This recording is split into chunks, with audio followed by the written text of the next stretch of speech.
Quando alguém fala sobre dinâmica e leis de Newton, você certamente já pensa no Newton sentado embaixo da árvore lendo um livro quando a maçã cai. Mas você já parou para pensar por que isso acontece?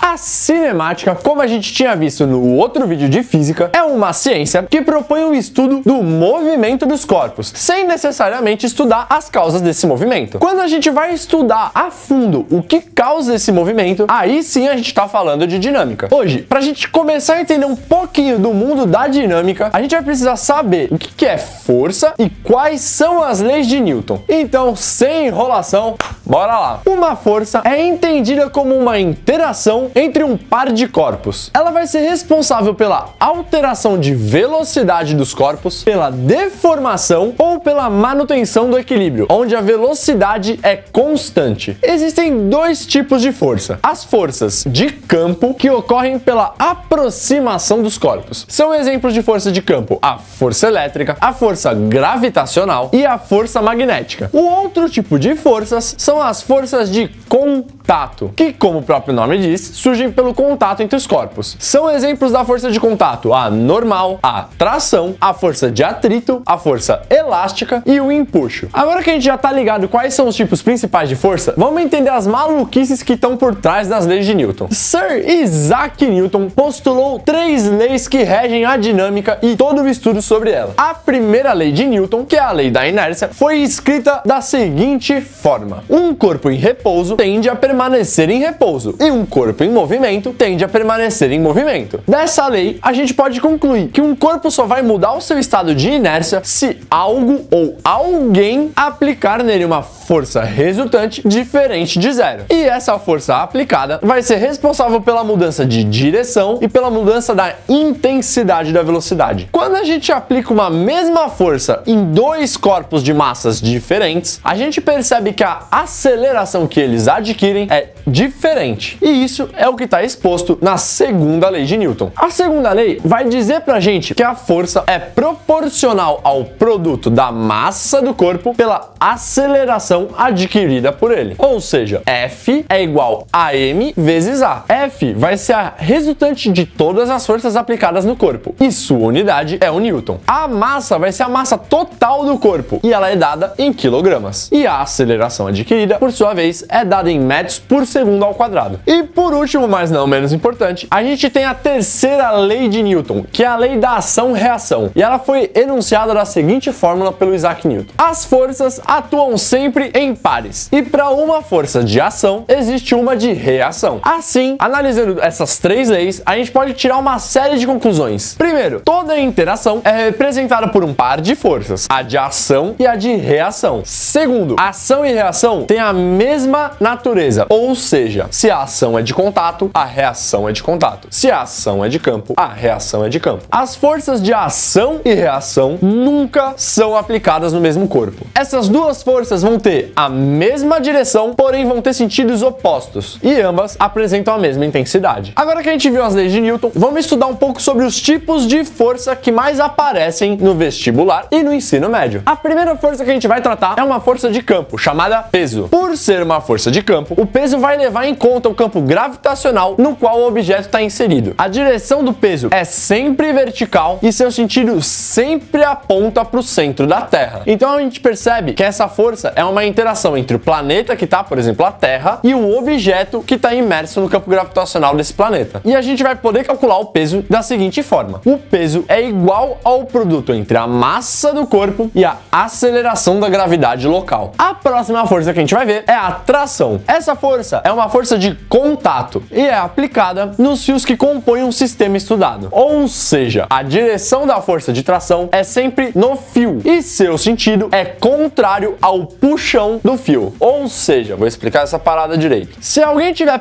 puxando a corda, a força de tração é contrária a esse puxão. A intensidade da tração vai ser calculada por meio da análise do sistema, ou seja, você vai ter que ver quais forças estão atuando nesse corpo e por meio da segunda e da terceira lei, você consegue analisar a força de tração e descobrir o seu módulo. Próxima força, a normal. A normal é uma força de contato. Sua direção é sempre perpendicular à superfície e o seu sentido é de afastamento em relação à superfície. A intensidade também vai ser calculada por meio da análise do sistema como completo, vendo quais forças atuam e tirando a resultante das forças. Mas aqui mora uma treta que eu vou precisar explicar com muita calma para você. O peso e a normal não são para ação e reação. Primeiro, porque elas não têm a mesma natureza. O peso é uma força de campo e a normal é uma força de contato. E porque elas não são aplicadas em corpos diferentes. O peso e a normal estão aplicadas no mesmo corpo. A próxima força que a gente vai ver é a força de atrito, e ela também é uma força de contato. Sua direção é sempre paralela à superfície e seu sentido é sempre contrário à tendência de escorregamento. Mas pera aí que eu vou explicar essa parada direito. Imagina aí uma caixa sendo arrastada. Se essa caixa se movimenta da esquerda para a direita numa superfície rugosa, surgirá uma força contrária a essa tendência de escorregamento. Ou seja, a força de atrito vai ser aplicada da direita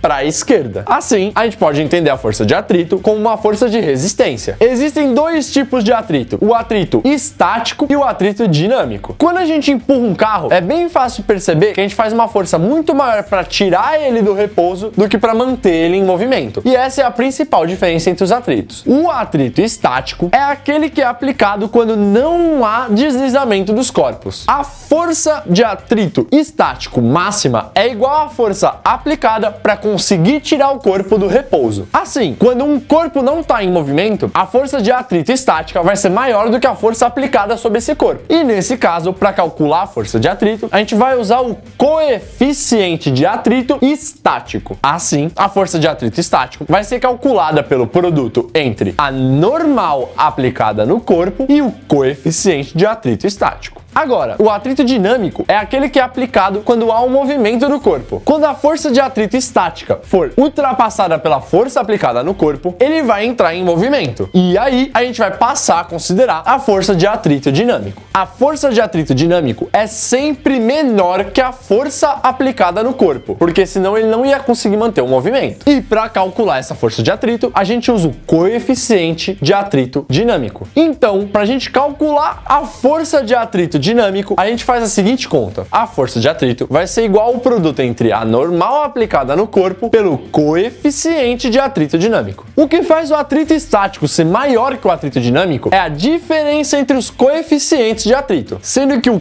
coeficiente de atrito estático é maior que o coeficiente de atrito dinâmico. Agora, a última força que a gente vai ver hoje é a força elástica. Para isso, vamos imaginar uma situação. Imagina aí uma mola presa em uma das suas extremidades num suporte e a outra extremidade está livre. Essa mola está em estado de repouso, ou seja, não tem nenhuma força aplicada nela. Agora, se a gente aplicar uma força na extremidade livre da mola, essa mola vai tender a deformar. Ou ela vai esticar ou ela vai comprimir, dependendo do sentido da força. Como a situação de equilíbrio da mola é quando ela não está deformada, se a gente esticar ou comprimir a mola, vai surgir uma força que tentará corrigir essa deformação para manter o equilíbrio da mola. Assim, se a gente esticar a mola, vai surgir uma força que vai tentar puxar a mola para o seu estado inicial. Agora, se a gente comprimir a mola, vai surgir uma força que vai tentar expandir a mola até ela chegar no seu comprimento inicial. Robert Hooke foi o cara que resolveu estudar essa parada maluca das molas. E ele verificou que a deformação na mola é proporcional à força, ou seja, quanto maior a força aplicada, maior a deformação da mola. Disso tudo, ele estabeleceu uma lei, conhecida como a lei de Hooke. Na lei de Hooke, a força elástica tem intensidade igual ao produto entre a deformação da mola, x, pela constante elástica da mola, k. A constante elástica da mola depende principalmente do material de que a mola é feita e das dimensões dimensões da mola. A unidade mais usual dessa constante é o Newton por metro, mas também a gente pode encontrar Newton por centímetro, quilograma-força por metro e mais um monte de unidade maluca. É isso, galera. Hoje foi só uma pequeníssima introdução no mundo da dinâmica. Nos próximos vídeos sobre esse assunto, a gente vai começar a estudar alguns casos mais clássicos da dinâmica que sempre aparecem nas provas e vai entrar em casos especiais que vão ter vídeos de resolução para vocês entenderem tudo. E agora, filhote, tu já sabe o que fazer, né? Dá aquele like maroto